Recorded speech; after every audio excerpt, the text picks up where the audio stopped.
Selamat datang di channel Simar Imam. Sembari mendengarkan tinggalkan like dan komentarnya bosku. Jangan lupa pasang headset kalian. Siapkan kopi dan camilan. Lupakan pahitnya kehidupan. Mari kita dengarkan sambil rebahan. Bab 131, Tanah Tandus. Su Min, Cao Cao, dan Ye Ling keluar dari lembah abadi hanya untuk menemukan diri mereka di wilayah asing. Kemanapun mereka memandang, tanah dipenuhi dengan tanah kering yang retak. Tidak ada tumbuhan yang tumbuh di tanah tandus ini, tidak ada naungan yang dapat ditemukan dari terik matahari yang membakar dari atas. Tidak ada tanda-tanda kehidupan sama sekali yang terlihat. Tempat ini benar-benar kebalikan dari lembah abadi yang dipenuhi dengan kemakmuran. Kita harus melewati ini, kata Su Min. Bertekad dia melihat ke depan dan dua lainnya hanya mengangguk tanpa suara. Meskipun mereka semua bertekad, mereka juga merasa bahwa tanah tandus ini jauh lebih berbahaya daripada perjalanan mereka sebelumnya melalui lembah abadi. Ada gunung tidak jauh dari kita, kata Su Min sambil menunjuk lurus ke depan, melihat rangkaian gunung yang tertutup salju. Puncak mereka begitu tinggi sehingga tertutup awan. Jika kita bisa sampai ke pegunungan itu maka kita harus bebas dari tanah tandus ini, lanjut Su Min dan dengan langkah tegas dia bergerak menuju pegunungan. Cao Cao dan Ye Ling dengan cepat mengikuti. Namun, saat mereka bergerak lebih dekat ke gunung, tampaknya semakin dekat mereka ke gunung, semakin jauh jarak mereka. Sepertinya mereka tinggal tepat di tepi lembah abadi. Sejujurnya, kaki mereka tidak bergerak sedikit pun saat mereka bergerak menuju pegunungan. Itu mungkin menipu kita. Butuh waktu lama untuk mencapai gunung. Mungkin 1000 langkah hanya 1 langkah. Tidak masalah, mari kita terus maju. Su Min menghela nafas. Dia sudah sejauh ini sehingga dia tidak mau menyerah sekarang. Demikianlah ia melanjutkan langkah demi langkah ke depan. Namun, tidak peduli berapa banyak langkah yang mereka ambil, tidak ada yang terjadi. Mereka sudah berjalan seharian penuh ketika Su Min akhirnya berhenti. Tubuhnya basah oleh keringat, napasnya tersengal-sengal. Dia telah berjalan di bawah matahari selama sehari penuh tanpa istirahat. Tanah tandus tidak ramah, dan angin kencang terus-menerus meniup pasir dan debu ke wajahnya, membuat sulit bernapas. Hampir seperti pingsan, Su Min duduk di tanah dan menghirup udara berat saat dia merenungkan kemungkinannya. Malam ini kita harus kembali ke lembah abadi. Lebih mudah bersantai di sana, dan kita akan bisa berburu makanan. Su Min akhirnya memutuskan sambil menghela nafas dan berdiri dengan banyak kesulitan. Berbalik dan mengambil satu langkah menuju lembah abadi, matanya membesar saat melihat dan langsung mengerutkan kening. Pada awalnya, dia tercengang dengan apa yang dilihatnya, tetapi segera setelah itu, ekspresi terkejut ini berubah menjadi rasa terima kasih. Saya mengerti, dia berseru, akhirnya aku mengerti. Satu langkah yang dia ambil menuju lembah abadi telah membuatnya selangkah lebih jauh dari lembah abadi dan selangkah lebih dekat ke pegunungan. Setiap langkah yang dia ambil ke depan, setiap langkah menuju lembah abadi membawanya semakin jauh. Meskipun perjalanan itu dipenuhi dengan ketidaknyamanan, angin kencang dan pasir yang tergores, itu bukanlah sesuatu yang tidak dapat ditahan oleh Su Min. Perlahan dia berhasil mencapai setengah jalan melalui tanah tandus dalam satu malam. Saat matahari mulai menembus langit, Ye Ling dan Cao Cao sudah kelelahan. Mereka tidak memiliki peringkat setinggi yang dimiliki Su Min. Dengan demikian mereka tidak dapat melanjutkan perjalanan selama dia bisa, dan mereka memutuskan untuk berhenti sejenak dan bersantai. Su Min menemukan beberapa perbekalan yang dia bagikan dengan teman-temannya setelah itu dia memakan porsinya. Tidak ada yang berbicara karena begitu mereka membuka mulut, pasir dan debu memenuhinya. Untungnya, mereka tidak perlu berbicara untuk memahami satu sama lain. Meskipun mereka mengalami situasi yang tidak nyaman, mereka mengerti bahwa itu diperlukan untuk berhasil melarikan diri sepenuhnya dari tanah elf dan peri. Semua orang dipenuhi dengan kegembiraan saat mereka duduk di bawah terik matahari. Mereka hanya bersantai dan menunggu malam yang tenang dan dingin kembali. Meskipun malam sangat dingin, mereka lebih mudah dilalui daripada hari yang panas terik. Sementara panas membuat Ye Ling berkeringat dan terengah-engah karena bulunya yang tebal, Cao Cao berbaring telentang di tanah menyerap semua panas di tubuhnya. Dia mengubahnya menjadi energi yang kemudian akan dia simpan di setiap inci tubuhnya. Cao Cao adalah seekor ular. Meskipun tubuhnya dipenuhi qi, dibutuhkan lebih banyak energi untuk bergerak sepanjang malam daripada untuk bergerak sepanjang siang. Dingin membuatnya frustrasi sama seperti panas membuat Yeling frustrasi. Setelah beristirahat sepanjang hari, mereka melanjutkan perjalanan begitu matahari mulai terbenam. Sama seperti sebelumnya, mereka mengambil langkah demi langkah menuju lembah abadi, secara bergantian, menyebabkan mereka semakin jauh dari lembah dan semakin dekat ke pegunungan. Awalnya, Su Min pusing karena paradoks ruang. Namun demikian, semakin dia berjalan di dalamnya, semakin tubuhnya terbiasa. Segera dia bisa berjalan secara alami tanpa sakit perut. Kedua binatang itu tampaknya tidak bermasalah dengan ruang yang berputar. Saat matahari terbit di langit, mereka akhirnya berhasil mencapai pegunungan. Saat mereka hampir sampai, Su Min terus maju sepanjang hari, tetapi kecepatan mereka melambat secara drastis karena kesulitan Yeling dalam mengatasi panas. Angin menjadi kurang merepotkan, dan panas juga perlahan mereda. Angin baru datang, membuat serta udara dingin. Kelompok 3 orang telah keluar dari tanah tandus, dan kaki mereka mendarat di lereng gunung yang tertutup salju. Perbedaan antara tanah tandus dan gunung yang tertutup salju begitu jelas sehingga orang tahu ada semacam formasi yang memisahkan kedua tempat itu. Meski begitu, Su Min tidak punya waktu untuk benar-benar peduli karena dia sedang bersukacita. Bersyukur mereka akhirnya lolos dari panas terik dan kenyataan paradoks, mereka semua beristirahat sebentar. Su Min dengan cepat mengambil beberapa salju putih dan menggunakannya untuk membersihkan wajahnya, membiarkan kesegaran memenuhi tubuhnya. Meskipun mereka berdiri di area yang tertutup salju, itu tidak membeku. Matahari masih bersinar tinggi di langit, dan Cao Cao sepertinya tidak tersentuh oleh salju yang dingin. Mari kita lanjutkan, kata Su Min. Dia akhirnya berbalik dan berjalan normal lagi. Dia hampir mendesah memuji betapa nyaman rasanya ketika dia melihat tanda-tanda manusia di sekitarnya. Mereka tidak ada di sini sekarang, gumamnya, melihat langkah kaki di salju, tapi mereka ada di sini. Mari kita keluar dari tempat ini secepat mungkin, dia melanjutkan. Baik Yeling dan Cao Cao setuju. Tak satu pun dari ketiganya ingin ditemukan begitu dekat dengan perbatasan wilayah elf dan peri oleh manusia. Meskipun tidak ada yang tahu bahwa mereka adalah elf atau peri, semua orang sangat berhati-hati ketika datang ke lembah abadi dan penghuninya. Tepat ketika Su Min mengira dia bisa menyelinap melewati gunung, dia mendengar suara rendah yang mengerikan menggeram padanya, bergerak, dan kamu akan mati. Di belakang suara itu, ada riak Qi yang kuat, Qi yang tidak lebih lemah dari milik Su Min tetapi juga tidak lebih kuat. Jika kita benar-benar ingin bertarung, aku tidak yakin siapa di antara kita yang akan dirugikan, gumam Su Min pelan. Meskipun dia baru menjadi prajurit bintang 8, dia memiliki banyak trik di lengan bajunya yang dapat membantunya dalam pertempuran nyata dan menutupi kekurangan Qi dibandingkan dengan prajurit bintang 8 yang lebih berpengalaman. Tidak hanya itu, Su Min tidak sendirian. Di sisinya adalah Cao Cao dan Yeling, keduanya sedang memamerkan gigi mereka. Seluruh sikap mereka adalah keinginan untuk bertarung. Jangan berpikir bahwa kamu adalah orang yang memiliki keunggulan angka, geram suara rendah berbahaya itu. Dengan lambaian tangan pria itu, selusin pria muncul di sisi gunung yang tertutup salju putih. Meskipun orang-orang ini tidak sekuat pria yang berbicara, mereka setidaknya berada di peringkat ke-6 atau ke-7. Meski demikian, Su Min tidak panik. Sebaliknya, senyum sedingin es menyebar di bibirnya, senyum penuh dengan niat membunuh. Bagi Su Min, bukanlah tugas yang sulit untuk menangani selusin pria sekaligus. Jika ada, mereka akan sangat membantunya karena dia dapat menyerap energi mereka dan meningkatkan serangannya sendiri. Pria yang berbicara itu mengerutkan alisnya saat melihat ekspresi Su Min berubah.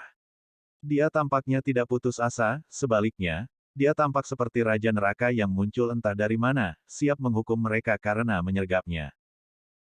Tunggu sebentar. Kita mungkin tidak perlu bertarung, tiba-tiba dia berkata, mengurangi ancaman dalam suaranya, kita tidak bisa membiarkan siapapun menyelinap ke tanah milik lembah abadi karena mereka akan menghukum kita jika kita melakukannya. Namun, Anda sepertinya pergi ke arah lain, katanya sambil menghela nafas. Seandainya dia tidak merasakan bahaya yang tiba-tiba dari Sumin, atau dia pasti sudah membunuh dia dan kedua binatang itu secara instan. Meskipun demikian, saat ini dia mengkhawatirkan keselamatannya dan anak buahnya, dan karena itu dia memilih untuk mencoba dan bernegosiasi dengan para penyusup. Orang-orang yang mengepung Sumin semua saling memandang dengan terkejut dan kaget. Wajah Sumin tidak tersembunyi, masa mudanya terlihat jelas untuk dilihat semua orang. Meskipun dia lebih kuat dari mereka, mereka tidak percaya dia lebih kuat dari pemimpin mereka. Sumin tidak yakin apa yang harus dilakukan. Dia hanya ingin pergi secepat yang dia bisa. Dia sedang terburu-buru, dan rencana terbaik adalah menghindari cedera. Namun, dia juga tahu bahwa orang-orang ini tidak memiliki keraguan untuk langsung membunuh mereka. Kami tersesat. Kami tidak berniat memasuki lembah abadi. Yang kami inginkan hanyalah meninggalkan tempat ini secepat mungkin. Kami bahkan tidak yakin di mana kami berada, kata Sumin kurang lebih jujur. Dia tidak mengatakan bahwa mereka berasal dari lembah abadi karena dia tahu bahwa itu akan menyebabkan mereka meragukan alasan sebenarnya untuk berada di sana. Siapapun yang masuk dan keluar dari lembah abadi melakukannya melalui portal yang dikendalikan oleh tetua. Keluar dari jalan lain akan menyiratkan bahwa mereka lari dari sesuatu. Ini bukanlah niatnya agar orang-orang ini mengantarkannya langsung kembali ke akademi. Begitu. Kami akan membawamu ke sebuah kota di mana kami akan berpisah, kata pria dengan suara rendah dan berbahaya itu, tetapi Sumin menggelengkan kepalanya. Aku belum percaya. Aku tahu kamu akan membunuhku jika bukan karena aku menjadi sedikit lebih kuat dari yang kamu harapkan. Apa yang harus aku lakukan jika kamu membawaku langsung ke benteng yang penuh dengan pembudidaya? Bagaimana saya bisa bertahan dari itu? Setiap kata yang dikatakan Sumin benar, dan itu membuat ekspresi orang lain menjadi serius dan agak suram. Bahkan jika mereka tidak berencana untuk benar-benar membunuhnya sekarang, karena itu akan menghabiskan banyak tenaga mereka sendiri, mereka mungkin ingin membuatnya kewalahan dalam situasi lain. Kami tidak akan mengikat Anda, kami juga tidak akan meminta Anda untuk berjalan dengan kelompok kami. Tetaplah di belakang kami sehingga Anda selalu dapat melarikan diri jika Anda merasa kami menipu Anda, lanjut pria itu. Kali ini suaranya terdengar sedikit kesal. Dia tidak punya pilihan lain. Ya, dia percaya pada kekuatannya untuk mengalahkan Sumin, tapi dia juga percaya pada kemampuan Sumin untuk membunuh orang lain di sini. Bab 132, Binatang Cantik. Tidak bertanya lagi, Sumin dengan santai menganggukkan kepalanya. Dia mengikuti di belakang kelompok ahli saat mereka pergi menuju kota tempat mereka berasal. Pemimpin kelompok tidak yakin tentang apa yang harus dilakukan. Di dalam dia marah karena fakta bahwa dia telah dipaksa ke dalam situasi seperti itu karena pria yang tampak muda ini. Terlebih lagi, dia juga bingung mengapa pemuda ini begitu dekat dengan lembah abadi. Meskipun dia penasaran, dia tidak dapat mengajukan pertanyaan karena dia tahu bahwa Sumin tidak akan menjawabnya. Melirik ke belakang pada ketiga temannya di belakangnya, matanya sedikit melebar, dan dia merasa tenggorokannya kering. Dia memperhatikan bahwa singa itu adalah singa darah berbulu emas, makhluk yang hidup di dalam lembah abadi. Apakah ketiganya berasal dari lembah abadi? Tapi bukankah mereka baru saja mengatakan bahwa mereka tersesat? Jika mereka berasal dari lembah abadi, mereka membutuhkan persetujuan dari penjaga untuk bisa masuk dan keluar. Tiba-tiba dia merasa lemah di lututnya. Dia hampir bertarung dengan seseorang dari Guardians of the Immortal Valley. Ini sama dengan kematian tertentu. Makhluk lain di samping pemuda riang ini adalah seekor ular yang panjang dan cantik. Itu adalah ular yang seolah-olah diukir dari batu giok paling murni. Matanya begitu jernih dan penuh dengan kecerdasan sehingga pria yang bertanggung jawab atas kelompok itu merasa menggigil di punggungnya. Pada akhirnya, dia puas dengan apa yang telah terjadi. Kedua binatang ini tampak menakutkan. Sumin juga seorang ahli ekstrim. Melawannya, terutama jika dia mendapat dukungan dari penjaga akan menyebabkan malapetaka bagi seluruh kotanya. Semakin dia memikirkannya, semakin dia menjadi takut. Namun demikian, seiring berjalannya waktu, dia mulai tenang. Mereka menjadi lebih dekat dan lebih dekat ke kota tempat mereka tinggal. Mereka telah meninggalkan puncak gunung yang tertutup salju dan menuruni gunung melalui jalur binatang. Semuanya ditutupi dengan pohon pinus dan dedaunan di tanah. Bahkan masih tidak ada suara yang terdengar dari kelompok orang ini. Sesekali mereka akan bertemu binatang iblis, tetapi mereka semua akan dibunuh oleh pemimpin kelompok hanya dengan lambaian tangannya. Setiap kali dia membunuh binatang buas, moral kelompoknya akan meningkat. Beberapa dari mereka bahkan mulai melihat kelompok Sumin dengan keserakahan dan permusuhan lagi. Setiap kali ini terjadi, pemimpin akan menyadarinya dan menyuruh mereka berhenti. Dia takut pada pemuda ini sepanjang perjalanan. Saat mereka menuruni gunung, mereka segera sampai di kaki gunung di mana sebuah lembah panjang terbentang di depan mata mereka. Di tengah-tengah lembah ini ada sebuah kota. Kota ini bukanlah kota besar, tapi juga tidak kecil. Melihatnya, Sumin membandingkannya dengan ukuran kota Ricu. Saat dia memikirkan kota Ricu, dia juga memikirkan Meilin dan hatinya melunak. Tatapan riangnya menjadi hangat, dia jelas sangat ingin bersatu kembali dengannya. Namun, dia tahu bahwa dia tidak dapat melakukannya sebelum dia berhasil menyingkirkan keluarga Zong. Sambil menggelengkan kepalanya, dia menghilangkan semua pikiran ini dari benaknya. Meskipun dia berhasil mengancam pemimpin kelompok ini, dia tidak yakin akan keberhasilan mereka. Jika dia benar-benar pergi berperang, dia perlu fokus pada situasi saat ini daripada bermimpi tentang apa yang akan terjadi di masa depan. Jika dia terus bermimpi, kemungkinan besar dia bahkan tidak akan memiliki masa depan. Saat mereka sampai di kota, pemimpin kelompok yang memimpin mereka berbalik dan menghadap Sumin, yang menatapnya dengan rasa ingin tahu. Ada perubahan dalam sikap dan sikapnya yang bisa dirasakan Sumin secara instan. Namun, apa yang menyebabkan perubahan ini, dia tidak tahu. Kami telah tiba di rumah kami, katanya sambil merentangkan tangannya lebar-lebar dan menunjuk kota di bawahnya. Kota ini adalah salah satu kota kecil di reruntuhan abadi. Meski begitu, kami sangat sibuk dengan kehidupan. Banyak orang datang mengunjungi kami karena kedekatan kami dengan lembah abadi. Di sini Anda harus dapat menemukan apapun yang Anda butuhkan, jadi merasa di rumah. Ada juga jalan ke kota-kota besar lainnya dari reruntuhan abadi. Saya yakin Anda akan segera menemukan jalan Anda. Jika ada yang berani menggertak Anda saat Anda berada di kota, jangan ragu untuk menemukan saya, dan saya akan segera menyelesaikannya. Saya bukan ahli terkuat di kota ini, tetapi saya termasuk dalam 3 besar. Mendengar ini, Sumin cukup terkejut. Pria ini sudah agak kuat, tetapi untuk berpikir bahwa dia bukan yang terkuat menyiratkan bahwa ada orang-orang di kota ini yang mungkin bahkan Sumin akan kesulitan menghadapinya. Ini adalah masalah mengingat kota ini sudah sangat kecil dibandingkan dengan banyak kota lainnya. Jika setiap kota di reruntuhan abadi berisi prajurit yang begitu kuat, maka mereka benar-benar dirugikan. Berpikir seperti ini, Sumin mengubah aliran energi di dalam tubuhnya yang berputar. Sekarang, siapapun yang memandangnya merasa seolah-olah mereka sedang melihat prajurit bintang 5 daripada prajurit bintang 8. Ini jauh lebih masuk akal. Tidak ada yang akan memperhatikan prajurit bintang 5 seperti yang mereka lakukan pada prajurit bintang 8. Menyembunyikan kekuatan aslinya akan membuatnya jauh lebih aman daripada sebaliknya, dan dia bisa dengan mudah berbaur di antara kerumunan. Mengangguk setuju, pemimpin memandang Sumin. Dia mengerti bahwa pemuda ini bukan hanya individu yang berbakat dalam hal kultivasinya, dia juga cukup pintar. Dia telah mengatakan beberapa kata lagi sebelum dia menuju ke kota, meninggalkan Sumin dan kedua binatang itu. Mengapa kita tidak mengikuti? Yeling bertanya dengan rasa ingin tahu. Namun, Sumin hanya melihat kelompok yang menghilang di kejauhan sebelum menjawab, meskipun kita bisa mengikuti mereka, itu akan menarik perhatian kita. Kelompok ahli itu melindungi perbatasan lembah abadi. Untuk menemukan kita di sana akan membuat mereka ingin tahu tentang kita, saat ini kita tidak tertarik pada orang lain yang ingin tahu tentang kita. Setelah memikirkan apa yang dikatakan Sumin, baik Cao Cao dan Ye Ling menganggukkan kepala. Itu masuk akal.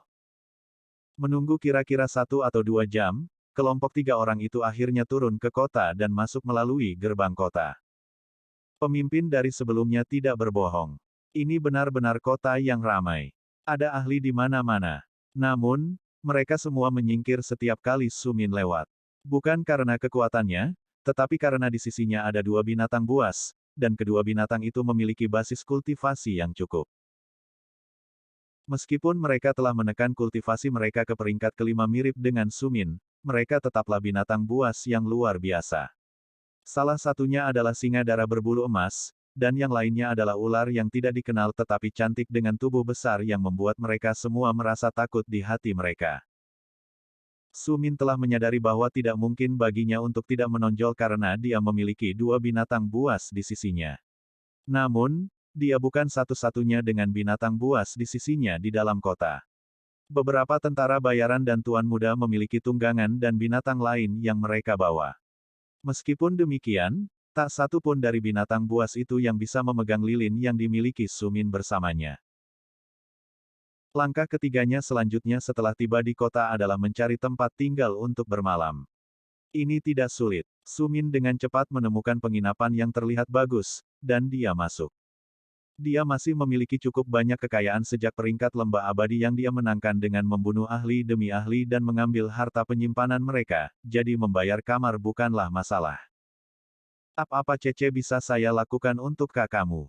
Petugas di belakang konter tergagap ketakutan saat melihat binatang buas di sisi Sumin. Namun, dia mendapatkan keberanian dan keserakahan yang besar saat melihat Sumin menarik beberapa koin emas dan melemparkannya ke atas meja. Aku ingin kamar terbaikmu dan makanan untukku dan teman-temanku, katanya lurus ke depan. Sumin sadar bahwa dia membayar lebih, tetapi pada saat itu dia tidak peduli. Petugas itu, tentu saja, tidak memberitahu dia bahwa dia membayar lebih karena dia berencana menyimpan salah satu koin emas untuk dirinya sendiri, sisanya hanyalah bisnis yang hebat. Oke, tolong ikuti aku. Dia berseru dan mengambil satu set kunci dari papan di belakangnya. Setelah itu dia hampir terbang menaiki tangga ke lantai atas penginapan di mana sebuah ruangan besar terungkap. Ruangan ini tidak terlalu dihiasi dengan benda-benda indah, tapi praktis. Ada banyak ruang di lantai tempat Cao Cao dan Ye Ling bisa berbaring. Aku akan segera membawakan makanan untukmu, katanya sebelum dia membungkuk dalam-dalam. Dia berbalik untuk pergi dan bergegas ke dapur untuk menyiapkan makanan. Sementara Sumin berada di kamar makan makanannya, desas-desus tentang seorang ahli baru dan binatang buasnya yang luar biasa muncul di kota mulai menyebar secepat pemilik penginapan mengambil uang Sumin, dengan cepat. Desas-desus ini sampai ke rumah tuan kota dan putranya, yang merupakan prajurit bintang 6 berusia 20 tahun. Dia mengerutkan alisnya ketika dia mendengar tentang binatang buas. Binatang-binatang itu begitu menakutkan sehingga hanya dengan melihat mereka saja sudah cukup untuk menakut-nakuti publik. Yang satu indah seolah-olah itu diukir dari batu giok, dan yang lain begitu menakutkan sehingga bisa menakuti manusia sampai mati membuat ahli yang kaya dan istimewa ini sendiri bersemangat. Peringkat mereka hanya bintang 5 yang cukup dapat diterima, gumamnya pada dirinya sendiri setelah mengirim orang keluar untuk mengumpulkan informasi, pemilik mereka juga lemah dari peringkat bintang 5. Aku seharusnya bisa dengan mudah mendapatkannya dari dia jika aku mengancam akan membunuhnya. Meskipun dia telah mencapai kesimpulan ini, ada sedikit ketidaknyamanan di hatinya. Mungkinkah anak muda yang telah mencapai peringkat prajurit bintang 5 ini memiliki latar belakang? Dia tidak tahu, tapi keserakahannya mengalahkan akal sehatnya. Dia benar-benar ingin memiliki dua binatang yang luar biasa itu. Sementara dia sibuk memikirkan binatang buas, pemimpin kelompok yang membawa Sumin ke sini berada di hadapan penguasa kota. Tuhanku, aku yakin. Dia berseru dengan ketakutan dalam suaranya, itu adalah seorang pria muda, sangat muda, mungkin berusia 17 tahun, tapi dia sudah menjadi prajurit bintang 8. Dia memiliki singa darah berbulu emas. Kamu juga tahu aku bahwa tidak mungkin mendapatkan salah satu dari binatang buas itu dari luar lembah abadi. Dia pasti datang dari dalam. Penguasa kota berpikir cukup lama, membelai janggutnya dan melihat ekspresi ketakutan di wajah subjeknya sebelum dia menghela nafas, dia telah berada di lembah abadi yang benar. Apakah dia memiliki dukungan atau tidak dari lembah abadi, kita tidak tahu. Saat ini, mengganggu dia akan menjadi ide yang buruk. Jika kita bisa membuat dia bersekutu dengan kita, itu akan menjadi ide yang baik. Maka dia tidak akan meninggalkan kota secepatnya. Aku akan melakukan apa yang saya bisa untuk memastikan bahwa dia tidak menimbulkan masalah di dalam kota kita yang berharga. Bersambung. Nantikan bab selanjutnya bosku.